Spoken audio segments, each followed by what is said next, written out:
大家好，我是美食多。小米不要总是熬粥了，今天给大家分享一个小米的新吃法，特别的好吃又解馋。这也是我们村一位85岁老奶奶的最爱，到现在她仍然隔三差五就做来吃，身体倍棒。一起来看看是怎么做的吧。首先准备适量的小米，小米是五谷杂粮的一种，也是我们熬粥时用的最频繁的食材之一。秋冬季吃小米的好处是非常多的，它不仅营养丰富，而且具有很多功效。就拿我家来说，家里常备的粗粮就是小米。在众多粗粮中，小米虽然是个头最小的，但它的营养却是最好的，素有五谷之王的美誉。小米营养丰富，含有丰富的不饱和脂肪酸、维生素 E 和膳食纤维，含铁量也很高。尤其是小米中的色氨酸为五谷之首，色氨酸对调节睡眠、提升睡眠质量有很好的帮助。小米的做法多种多样，除了煮各种粥外，还可以做蛋糕、锅巴等等。清洗干净的小米，加入清水将它浸泡着。再准备一把红枣。红枣不仅仅是一味香甜的水果，它蕴含着丰富的营养成分，包括维生素、矿物质、纤维等。这些成分在传统中医养生中一直被看作是调理身体的宝物。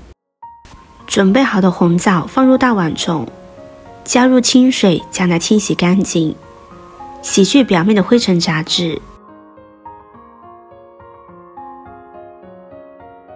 洗干净控水捞出，放入盘中，用剪刀剪成小块，顺便把枣核去除。剪成小块之后，方便后续的操作。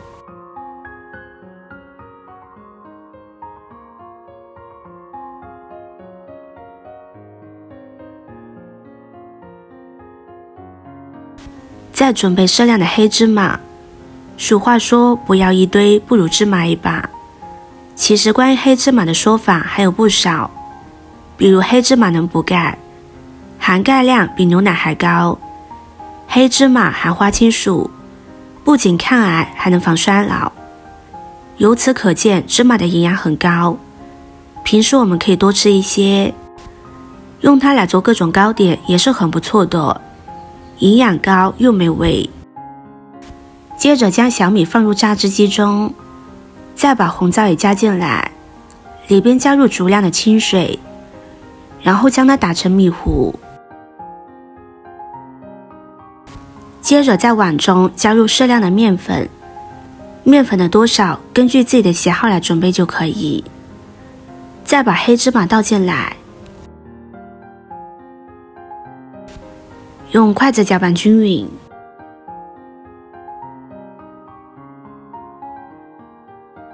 再将打好的小米红枣糊倒进来，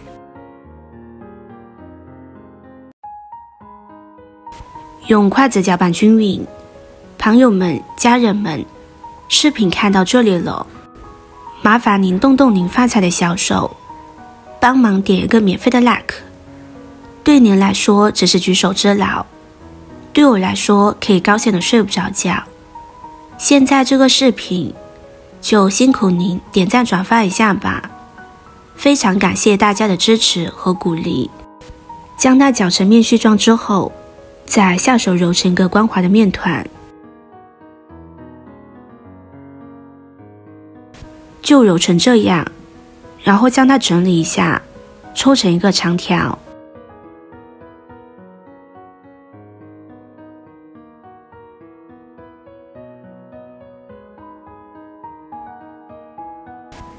再将它分成两半，直接放入蒸锅中，让它发酵10分钟之后，再开火蒸上15分钟。15分钟之后，这个小米红枣糕就做好了。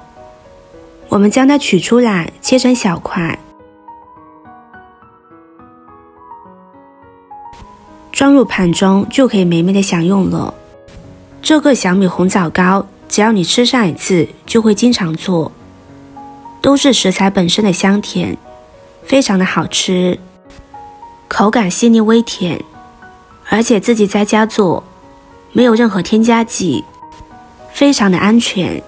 以后小米不要再只会用来煮粥了，搭上一些红枣、芝麻，这样做出来，营养价值非常高。喜欢的朋友就收藏起来试试吧。今天的分享就到这里了，视频看到这里了，麻烦各位哥哥姐姐动动小手给我点个赞吧，点击我的头像可以看到更多的美食视频。我们下个视频见啦。